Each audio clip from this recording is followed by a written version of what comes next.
So today we're going to look at the best way to stake small trees or plants that need a little bit of support and guidance to get them through their first year of life in a good form, to set them up for the rest of their lives. So some plants have a naturally weeping habit, like the Gumbi that we sell online, and so you might be wondering how to deal with your Gumbi when you receive it. And other things like this small eucalypt just need a little bit of help to put down. They need just enough support and control and guidance to be stable and have a good root system formed, but not too much movement will not allow them to form a good root system.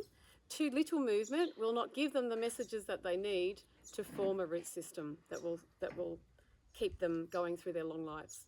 So we've already put in here 2 stakes. So if it's a smaller plant like this, you have 1 stake on either side of the plant, and bear in mind which way the prevailing winds are. So we're trying to stop the plant from going this way and that way because we get a lot of north and south winds here.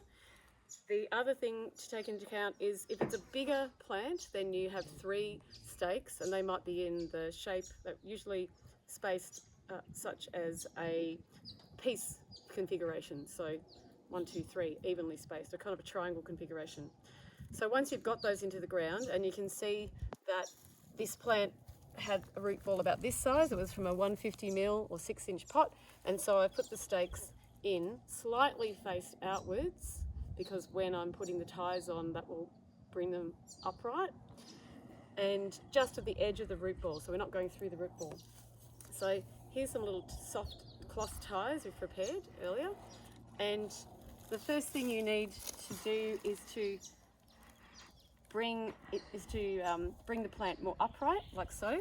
And what we're doing here importantly is a figure 8, and the figure 8 is the crucial point of difference with a tie that enables the plant to have just enough movement but not too much movement. Now I might decide to tie at the lower edge of the trunk here to bring the trunk a little bit straighter. And that's as simple as it needs to be.